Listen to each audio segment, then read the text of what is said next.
Ananias. I do not like the man, he is a heathen, and speaks the language of Canaan truly. Tribulation. You must await his calling, and the coming of the good Spirit. You did ill to upbraid him. The Alchemist. We return to Henry Morton, whom we left on the field of battle. He was eating, by one of the watchfires, his portion of the provisions which had been distributed to the army, and musing deeply on the path which he was next to pursue, when Burleigh suddenly came up to him, accompanied by the young minister, whose exhortation after the victory had produced such a powerful effect. Henry Morton, said Balfour abruptly, the council of the army of the Covenant, confiding that the son of Silas Morton can never prove a lukewarm Laodicean, or an indifferent Gallio, in this great day, have nominated you to be a captain of their host, with the right of a vote in their council, and all authority fitting for an officer who is to command Christian men. Mr. Balfour, replied Morton, without hesitation, I feel this mark of confidence, and it is not surprising that a natural sense of the injuries of my country, not to mention those I have sustained in my own person, should make me sufficiently willing to draw my sword for liberty and freedom of conscience. But I will own to you, that I must be better satisfied concerning the principles on which you bottom your cause ere I can agree to take a command amongst you. And can you doubt of our principles, answered Burleigh, since we have stated them to be the reformation both of church and state, the rebuilding of the decayed sanctuary, the gathering of the dispersed saints, and the destruction of the man of sin? I will own frankly, Mr. Balfour, replied Morton, much of this sort of language, which, I observe, is so powerful with others, is entirely lost on me. It is proper you should be aware of this before we commune further together.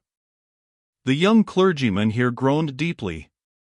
I distress you, sir, said Morton, but, perhaps, it is because you will not hear me out. I revere the Scriptures as deeply as you or any Christian can do. I look into them with humble hope of extracting a rule of conduct and a law of salvation. But I expect to find this by an examination of their general tenor, and of the spirit which they uniformly breathe, and not by wresting particular passages from their context, or by the application of scriptural phrases to circumstances and events with which they have often very slender relation. The young divine seemed shocked and thunderstruck with this declaration, and was about to remonstrate. Hush, Ephraim, said Burleigh, remember he is but as a babe in swaddling clothes. Listen to me, Morton. I will speak to thee in the worldly language of that carnal reason, which is, for the present, thy blind and imperfect guide. What is the object for which thou art content to draw thy sword? Is it not that the church and state should be reformed by the free voice of a free parliament, with such laws as shall hereafter prevent the executive government from spilling the blood, torturing and imprisoning the persons, exhausting the estates, and trampling upon the consciences of men, at their own wicked pleasure? Most certainly, said Morton, such I esteem legitimate causes of warfare, and for such I will fight while I can wield a sword. Nay, but, said Macbriar, ye handle this matter too tenderly, nor will my conscience permit me to fart or daub over the causes of divine wrath. Peace, Ephraim Macbriar, again interrupted Burleigh. I will not peace, said the young man. Is it not the cause of my master who hath sent me? Is it not a profane and Aristion destroying of his authority, usurpation of his power, denial of his name, to place either king or parliament in his place as the master and governor of his household, the adulterous husband of his spouse? You speak well, said Burleigh, dragging him aside, but not wisely. Your own ears have heard this night in council how this scattered remnant are broken and divided, and would ye now make a veil of separation between them? Would ye build a wall with unslaked mortar? If a fox go up, it will breach it. I know, said the young clergyman, in reply, that thou art faithful, honest, and zealous, even unto slaying, but, believe me, this worldly craft, this temporizing with sin and with infirmity, is in itself a falling away, and I fear me heaven will not honor us to do much more for his glory, when we seek to carnal cunning and to a fleshly arm. The sanctified end must be wrought by sanctified means. I tell thee, answered Balfour, thy zeal is too rigid in this matter. We cannot yet do without the help of the Laodiceans and the Erastians. We must endure for a space the indulged in the midst of the council. The sons of Zeruiah are yet too strong for us. I tell thee I like it not, said Macbriar. God can work deliverance by a few as well as by a multitude. The host of the faithful that was broken upon Pentland Hills paid but the fitting penalty of acknowledging the carnal interest of that tyrant and oppressor, Charles Stuart. Well, then, said Balfour, thou knowest the healing resolution that the council have adopted, to make a comprehending declaration, that may suit the tender consciences of all who groan under the yoke of our present oppressors. Return to the council if thou wilt, and get them to recall it, and send forth one upon narrower grounds. But abide not here to hinder my gaining over this youth, whom my soul travails for. His name alone will call forth hundreds to our banners. Do as thou wilt, then, said Macbriar, but I will not assist to mislead the youth, nor bring him into jeopardy of life, unless upon such grounds as will ensure his eternal reward. The more artful Balfour then dismissed the impatient preacher, and returned to his proselyte. That we may be enabled to dispense with detailing at length the arguments by which he urged Morton to join the insurgents, we shall take this opportunity to give a brief sketch of the person by whom they were used, and the motives which he had for interesting himself so deeply in the conversion of young Morton to his cause. John Balfour of Kinloch, or Burley, for he is designated both ways in the histories and proclamations of that melancholy period, was a gentleman of some fortune, and of good family, in the county of Fife, and had been a soldier from his youth upwards. In the younger part of his life he had been wild and licentious, but had early laid aside open profligacy, and embraced the strictest tenets of Calvinism. Unfortunately, habits of excess and intemperance were more easily rooted out of his dark, saturnine, and enterprising spirit, than the vices of revenge and ambition, which continued, notwithstanding his religious professions, to exercise no small sway over his mind. Daring in design, precipitate and violent in execution, and going to the very extremity of the most rigid recusancy, it was his ambition to place himself at the head of the Presbyterian interest. To attain this eminence among the Whigs, he had been active in attending their conventicles, and more than once had commanded them when they appeared in arms, and beaten off the forces sent to disperse them. At length, the gratification of his own fierce enthusiasm, joined, as some say, with motives of private revenge, placed him at the head of that party who assassinated the Primate of Scotland, as the author of the sufferings of the Presbyterians. The violent measures adopted by government to revenge this deed, not on the perpetrators only, but on the whole professors of the religion to which they belonged, together with long previous sufferings, without any prospect of deliverance, except by force of arms, occasioned the insurrection, which, as we have already seen, commenced by the defeat of Claverhouse in the bloody skirmish of Loudenhill. But Burley, notwithstanding the share he had in the victory, was far from finding himself at the summit which his ambition aimed at.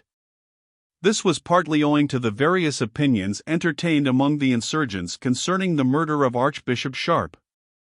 The more violent among them did, indeed, approve of this act as a deed of justice, executed upon a persecutor of God's church through the immediate inspiration of the Deity, but the greater part of the Presbyterians disowned the deed as a crime highly culpable, although they admitted that the Archbishop's punishment had by no means exceeded his deserts. The insurgents differed in another main point, which has been already touched upon. The more warm and extravagant fanatics condemned, as guilty of a pusillanimous abandonment of the rights of the Church, those preachers and congregations who were contented, in any manner, to exercise their religion through the permission of the ruling government. This, they said, was absolute Erastianism, or subjection of the Church of God to the regulations of an earthly government, and therefore but one degree better than prelacy or popery. Again, the more moderate party were content to allow the king's title to the throne, and in secular affairs to acknowledge his authority, so long as it was exercised with due regard to the liberties of the subject, and in conformity to the laws of the realm. But the tenets of the wilder sect, called, from their leader Richard Cameron, by the name of Cameronians, went the length of disowning the reigning monarch, and every one of his successors, who should not acknowledge the solemn league and covenant. The seeds of disunion were, therefore, thickly sown in this ill-fated party, and Balfour, however enthusiastic, and however much attached to the most violent of those tenets which we have noticed, saw nothing but ruin to the general cause, if they were insisted on during this crisis, when unity was of so much consequence. Hence he disapproved, as we have seen, of the honest, downright, and ardent zeal of Macbriar, and was extremely desirous to receive the assistance of the moderate party of Presbyterians in the immediate overthrow of the government, with the hope of being hereafter able to dictate to them what should be substituted in its place. He was, on this account, particularly anxious to secure the accession of Henry Morton to the cause of the insurgents. The memory of his father was generally esteemed among the Presbyterians, and as few persons of any decent quality had joined the insurgents, this young man's family and prospects were such as almost ensured his being chosen a leader. Through Morton's means, as being the son of his ancient comrade, Burleigh conceived he might exercise some influence over the more liberal part of the army, and ultimately, perhaps, ingratiate himself so far with them, as to be chosen commander-in-chief, which was the mark at which his ambition aimed. He had, therefore, without waiting till any other person took up the subject, exalted to the council the talents and disposition of Morton, and easily obtained his elevation to the painful rank of a leader in this disunited and undisciplined army. The arguments by which Balfour pressed Morton to accept of this dangerous promotion, as soon as he had gotten rid of his less wary and uncompromising companion, Macbriar, were sufficiently artful and urgent. He did not affect either to deny or to disguise that the sentiments which he himself entertained concerning church government went as far as those of the preacher who had just left them, but he argued that when the affairs of the nation were at such a desperate crisis, minute difference of opinion should not prevent those who, in general, wished well to their oppressed country, from drawing their swords in its behalf. Many of the subjects of division, as, for example, that concerning the indulgence itself, arose, he observed, out of circumstances which would cease to exist, provided their attempt to free the country should be successful, seeing that the presbytery, being in that case triumphant, would need to make no such compromise with the government, and, consequently, with the abolition of the indulgence all discussion of its legality would be at once ended. He insisted much and strongly upon the necessity of taking advantage of this favorable crisis, upon the certainty of their being joined by the force of the whole western shires, and upon the gross guilt which those would incur, who, seeing the distress of the country, and the increasing tyranny with which it was governed, should, from fear or indifference, withhold their active aid from the good cause. Morton wanted not these arguments to induce him to join in any insurrection, which might appear to have a feasible prospect of freedom to the country. He doubted, indeed, greatly, whether the present attempt was likely to be supported by the strength sufficient to ensure success, or by the wisdom and liberality of spirit necessary to make a good use of the advantages that might be gained. Upon the whole, however, considering the wrongs he had personally endured, and those which he had seen daily inflicted on his fellow subjects, meditating also upon the precarious and dangerous situation in which he already stood with relation to the government, he conceived himself, in every point of view, called upon to join the body of Presbyterians already in arms. But while he expressed to Burleigh his acquiescence in the vote which had named him a leader among the insurgents, and a member of their council of war, it was not without a qualification. "I am willing," he said, "to contribute everything within my limited power to effect the emancipation of my country. But do not mistake me. I disapprove, in the utmost degree, of the action in which this rising seems to have originated, and no arguments should induce me to join it, if it is to be carried on by such measures as that with which it has commenced." Burleigh's blood rushed to his face, giving a ruddy and dark glow to his swarthy brow. "You mean," he said, in a voice which he designed should not betray any emotion, "you mean the death of James Sharp?" "Frankly," answered Morton, "such is my meaning." "You imagine, then," said Burleigh, "that the Almighty, in times of difficulty, does not raise up instruments to deliver his church from her oppressors? You are of opinion that the justice of an execution consists, not in the extent of the sufferer's crime, or in his having merited punishment, or in the wholesome and salutary effect which that example is likely to produce upon other evildoers, but hold that it rests solely in the robe of the judge, the height of the bench, and the voice of the doomster? Is not just punishment justly inflicted, whether on the scaffold or the moor? And where constituted judges, from cowardice, or from having cast in their lot with transgressors, suffer them not only to pass at liberty through the land, but to sit in the high places, and dye their garments in the blood of the saints, is it not well done in any brave spirits who shall draw their private swords in the public cause? I have no wish to judge this individual action, replied Morton, further than is necessary to make you fully aware of my principles. I therefore repeat, that the case you have supposed does not satisfy my judgment. That the Almighty, in His mysterious providence, may bring a bloody man to an end deservedly bloody, does not vindicate those who, without authority of any kind, take upon themselves to be the instruments of execution, and presume to call them the executors of divine vengeance. And were we not so, said Burleigh, in a tone of fierce enthusiasm. Was not everyone who owned the interest of the Covenanted Church of Scotland, bound by that covenant to cut off the Judas who had sold the cause of God for 50,000 merks a year? Had we met him by the way as he came down from London, and there smitten him with the edge of the sword, we had done but the duty of men faithful to our cause, and to our oaths recorded in heaven. Was not the execution itself a proof of our warrant? Did not the Lord deliver him into our hands, when we looked out but for one of his inferior tools of persecution?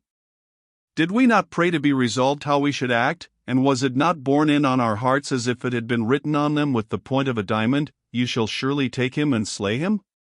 Was not the tragedy full half an hour in acting ere the sacrifice was completed, and that in an open heath, and within the patrols of their garrisons, and yet who interrupted the great work, what dog so much as bade us during the pursuit, the taking, the slaying, and the dispersing? Then, who dare say, that a mightier arm than ours was not herein revealed? You deceived yourself, Mr. Balfour, said Morton. Such circumstances of facility of execution and escape have often attended the commission of the most enormous crimes, but it is not mine to judge you. I have not forgotten that the way was open to the former liberation of Scotland by an act of violence which no man can justify, the slaughter of Coming by the hand of Robert Bruce, and, therefore, condemning this action, as I do and must, I am not unwilling to suppose that you may have motives vindicating it in your own eyes, though not in mine, or in those of sober reason. I only now mention it, because I desire you to understand, that I join a cause supported by men engaged in open war, which it is proposed to carry on according to the rules of civilized nations, without, in any respect, approving of the act of violence which gave immediate rise to it. Balfour bit his lip, and with difficulty suppressed a violent answer. He perceived, with disappointment, that, upon points of principle, his young brother-in-arms possessed a clearness of judgment and a firmness of mind, which afforded but little hope of his being able to exert that degree of influence over him which he had expected to possess. After a moment's pause, however, he said, with coolness, "My conduct is open to men and angels. The deed was not done in a corner. I am here in arms to avow it, and care not where, or by whom, I am called on to do so, whether in the council, the field of battle, the place of execution, or the day of the last great trial. I will not now discuss it further with one who is yet on the other side of the veil. But if you will cast in your lot with us as a brother, come with me to the council, who are still sitting, to arrange the future march of the army, and the means of improving our victory."